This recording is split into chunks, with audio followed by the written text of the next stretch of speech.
All right, we spend a lot of time and energy protecting our digital lives, right? We've got passwords, two-factor authentication, the whole deal. But what if the code being hacked wasn't on your laptop? What if it was inside your own cells? Today, we're going to dive into a pretty alarming new frontier of cybercrime, how our DNA, the most personal data we have, is becoming a prime target. Think about this for a second. The very same technology that could one day cure cancer or Alzheimer's could, in the wrong hands, be hijacked.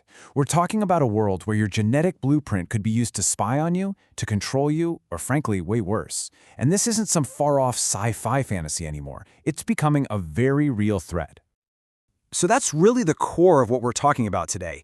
It's this incredible tension in modern science. Our genetic code is this revolutionary tool for medicine, but at the same time, it's also a deep, profound, and pretty much permanent vulnerability. So, to make sure we're all on the same page, what is genomic data? Well, just think of it as the source code for a living thing. It's the fundamental instruction manual for you. It's the blueprint that lays out your health, your physical traits, your family connections, everything. It is, without a doubt, the most personal data that exists. Now you might be thinking, okay, but how is this different from my credit card number getting stolen? Well, it's a whole different ballgame. For starters, if your DNA data gets leaked, you can't just call a hotline and get a new genome. It's with you for life. It's immutable.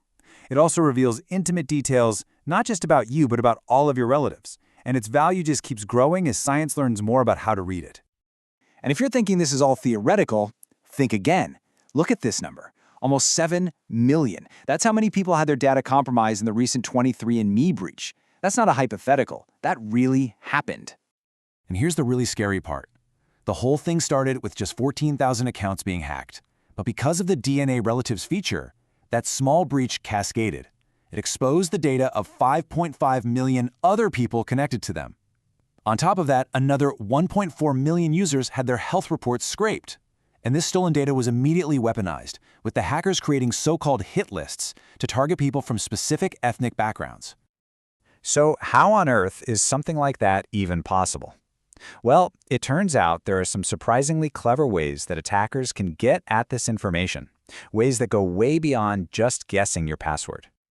For years, the main defense was something called de-identification. The idea was simple. Just strip your name and social security number off the data, and it's anonymous, right? Wrong.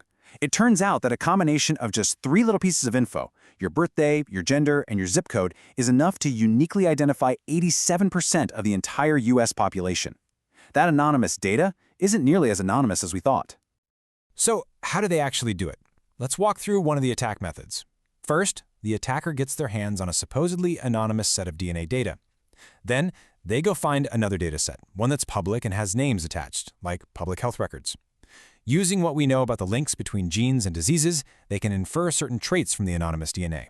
And then, they use those traits like a key to find a match in the public record, linking that anonymous DNA right back to a specific person's name. Okay, so that's all about hacking data. But let's take it a step further into a truly mind-bending place. We all know you can hack a computer with code, but could you hack a computer with actual physical DNA? And the answer, incredibly, is yes. Researchers at the University of Washington actually did it. They successfully encoded a piece of computer malware into a synthetic strand of DNA.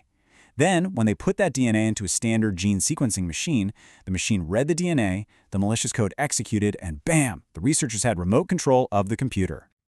Now, to be fair, this is not easy. You can't just type malicious code into a Word doc using the letters A, C, T, and G. You have to remember that DNA is a physical molecule, and it has to follow the rules of chemistry and biology. The code has to be stable, and you have to design it carefully so the strand doesn't literally fold up on itself and break the message. It is a massive bioengineering puzzle, but as we've seen, it's a solvable one. These kinds of individual attacks are really just one piece of a much, much larger puzzle. To really understand the full scope of the threat, we have to zoom out and look at how our bodies themselves are becoming part of the network. And that brings us to this idea, the Internet of Bodies, or IoB. You've heard of the Internet of Things, connecting our smart speakers and refrigerators? Well, the IoB is the next step. It's a network of devices that you can wear, implant, or even swallow, all connected to the internet and all exchanging data about your body. Just look at this. It looks like a futuristic tattoo, but it's actually a paper-thin electronic circuit that can fuse right onto your skin. This is where things are headed. We're moving away from technology being just a tool we hold in our hands, and toward it becoming a literal extension of our own bodies. You can kind of think of the IOB happening in 3 waves. The first generation is already here. It's your smartwatch, your fitness tracker. The second generation is internal. Things like smart pacemakers and digital pills that send signals from inside you. But it's the third generation where things get really wild.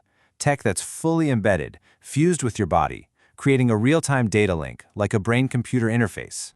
And once our biology is networked like this, the stakes just skyrocket. We're not just talking about personal privacy anymore, we're talking about national security. Imagine bioweapons engineered to target people with a specific genetic marker, or industrial espionage that steals the genomic data for a nation's most valuable crops. You could even have attacks on the food supply. This is the new battlefield. Okay, that's a lot of doom and gloom. But the good news is, as these threats are emerging, a whole new field of defense is rising up to meet them. It's time to talk about building a firewall for our biology. This new discipline has a name: cyber-biosecurity. It's basically the place where cybersecurity, physical security, and the life sciences all crash into each other. It's all about figuring out how to protect everything from the machines in a lab to our actual genetic code from all these new digital threats. So where are we most vulnerable right now?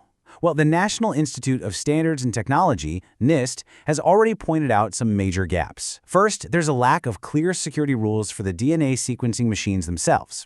Second, our tech is behind. Our security scanners aren't really built to handle the software that modern labs use. And finally, there's a huge policy gap. Our laws mostly treat DNA as a privacy issue, not as the critical piece of national security infrastructure it's become. So, what's a concrete solution look like? Well, one promising idea is what's called a zero-trust architecture. Think of it like a bouncer at an exclusive club for a DNA sequencer. The bouncer has a very, very strict guest list. Only pre-approved, absolutely essential connections get in. Everything else is blocked at the door. It dramatically shrinks the opportunity for an attack. When you really step back and look at it, this isn't just a technical problem to be solved. How we choose to protect our biological data is going to be one of the defining challenges for the future of our society, and maybe even for what it means to be human. And hey, it's not going unnoticed. Just look at this graph. The amount of research being published on this exact topic, the cyber risks of synthetic biology, has just exploded in the last few years. This isn't a niche concern for a few paranoids anymore. The entire scientific community is waking up to this new reality. And all this leaves us with one final, pretty provocative thought to chew on. If our biological data becomes the most important thing about us, could it create a new kind of social class system? A world where you're judged not by your wealth or your background, but by the code that's written into your very cells. What do you think?